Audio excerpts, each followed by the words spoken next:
Hey guys, Steve Quillian and Sosa's here. I'm going to report in on these roundies that I'm making. I've got one on the table right there, but I've been working on some others that before I got a couple of videos that was talking about Dutchmans. I want to show you how that ended up, and then I'm going to show you some other windows that led me to do that back there. See that right there? Okay. All right, so look, I'm going to turn the camera around. I'm going to hand it to Sosa, okay, and I'll show you what I got. Boom. All right. You got me. So look. First, okay, look. Oh, is this one I want? No, that's actually. Let me go to this one here. Sosa came in this morning and he says, "Man, I'm ready to prime this guy, right?" Yeah, he's ready to prime. But look, let me show you what we had to do to this one to get it ready to prime. Okay. Well, first of all, like on this corner here. Come in close. You know, there's a that's called a Dutchman repair, and what that is, a new piece of wood. Yeah. And this corner was gone, so I put that piece there, turning it over. Yeah, so keep the camera close because there's no microphone. Oh, okay, I okay. Able to hear, and so. Heard. So that's the other side right there. Okay, that's the other Dutchman, right? So two Dutchmans here. Okay, and you know they're. And these are screws that are holding this rail in place, okay? So theoretically, if you want to take it apart again, you can uncover these screws and take it apart. Hopefully whoever looks at it next time will figure that out. What else? Okay, turn it back over. Okay, now here's something else. I didn't put it on video, I don't think, maybe. But, oh, no, I didn't see that one. This right here, that's another Dutchman, and there's one that matches it up there, okay? That Dutchman right there, and the reason those are there is because when I fixed these corners, okay, my bottom was still sagging because when they made this initially, these buntons here were only toenailed into the rail, right? Okay, well, over time, you know, I guess it all loosens up, and so I wanted it to be tight, and so I put this Dutchman down in here. That's there's a screw right there, and it goes in there, and I glued that in place. Nice. So that this is structural, so it's connected here all the way to the top. You know, that's an ancient method of, you know, like I actually learned this in timber framing. You know. This replicates like a king stud or a king post in a timber framing scenario. But anyway, so that's this guy. This guy's ready to go. I've also, before I handed it over to Sosa, I oiled it with a mixture of turpentine, linseed oil, and penetrol to refresh the wood because it was really dry and it really needed a drink. You know what I'm saying? So I mean, after 100 years, all of the oils in the wood and the water getting into it makes, you know, it extracts the oils out of it. So you need to reintroduce some oils back into it. So, all right. So look, here's a sash that I got coming in from the Centro Espanol, and when I got it, you know, it was broken right here, and what happened, I guess, I think there's termite damage in there, and there's a screw here. They screwed it in, and whoever took it out, I guess they didn't take the screw into account, and it broke it. So that would have to be repaired. But look, you start looking closer, you know, there's a bunch of Bondo in it right there, okay? This, right here, this is a new bottom rail that somebody put in, oh, who knows when. I mean, it could have been, I think it was probably 86 when they did it. Israel. 86, and you know, 'cause it's not really connected very well. It's a superficial connection, and there might be a screw from here into there, and you know, I would have to remake this rail, have to redo this corner, redo this corner, all that kind of stuff.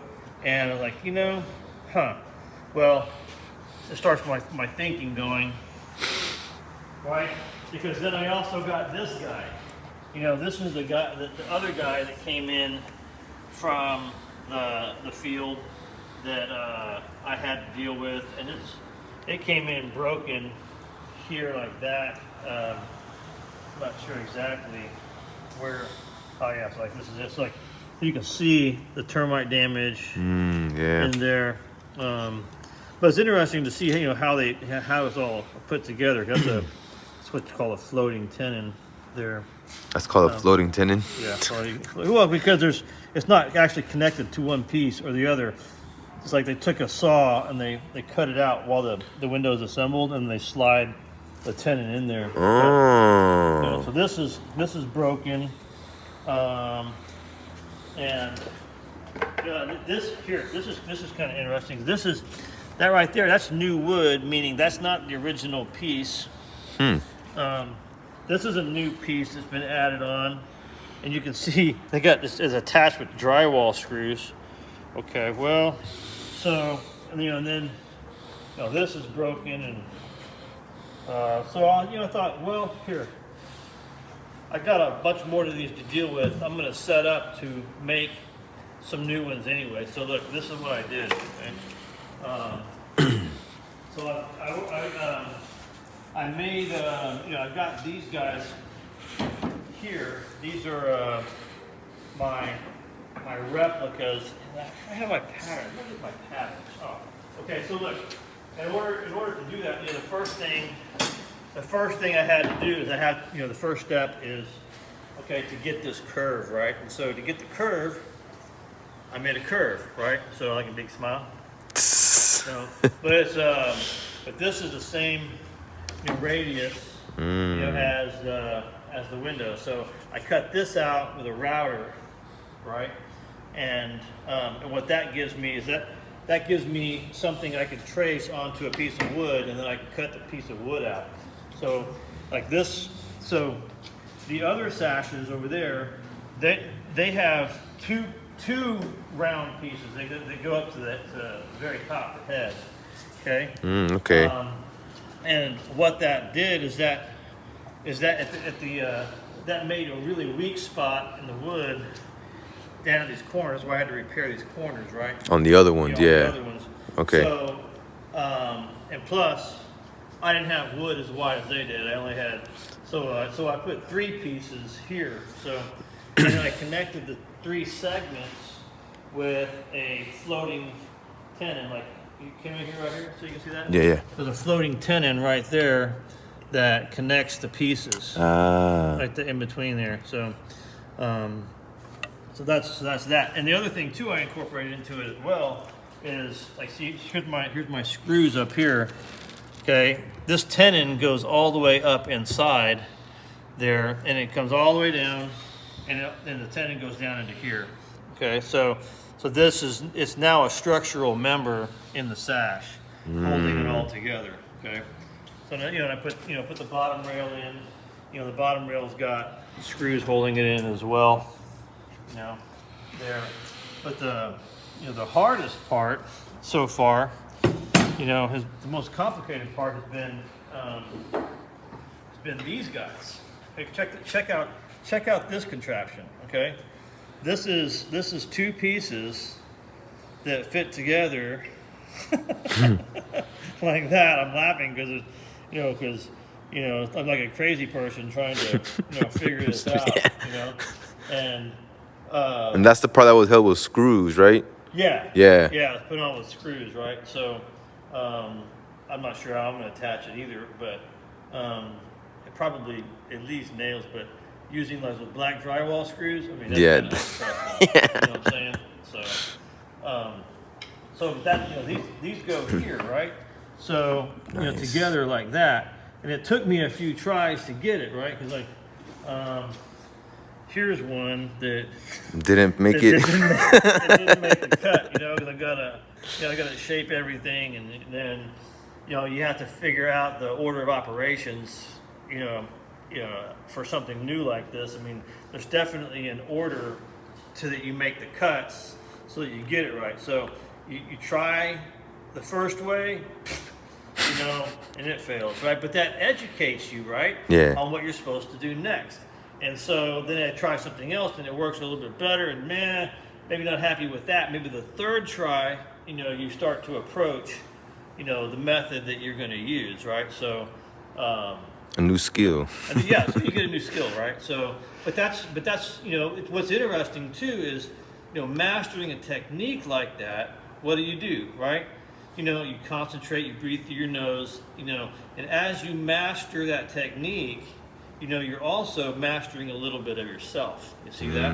All right, and that's a really important lesson because, in order to do something like this, you have to have patience, you have to have, you have to have an open mind, you have to have experience, you have to be, this doesn't happen by accident. I've been practicing for a long time, but, anyway.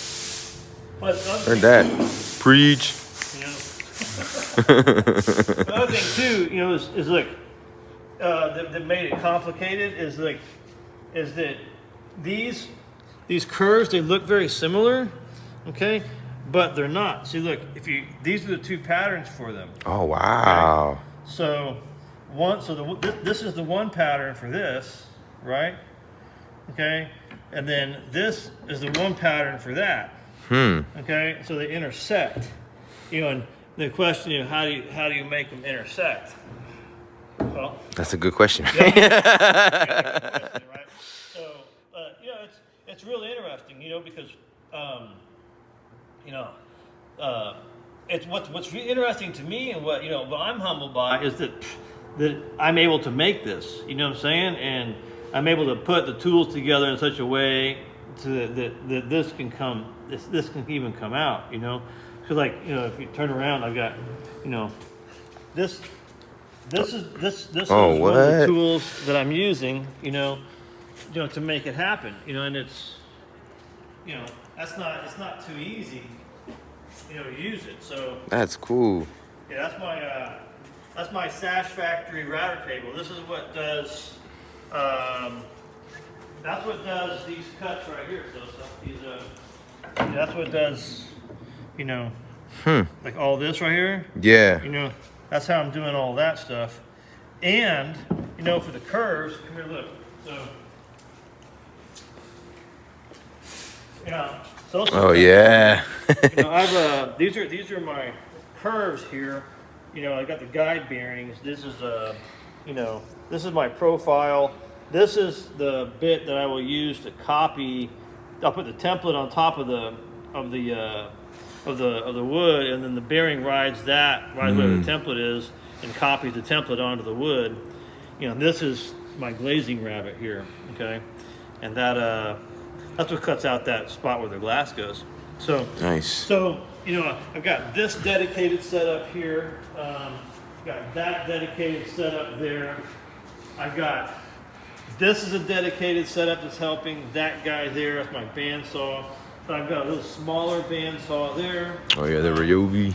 Ryobi. This is my tenon maker that I use. This little scooter right here. This is my emergency ride to the bathroom. Really bad. Or for lunch. Because it's way over there, Yeah. He does have a skateboard here somewhere too. Yeah, I use that sometimes. Skateboard, A little bit quicker when he has to go quicker. Yeah. I'm getting old. I need one of those like wheelchairs. Electrical wheelchairs.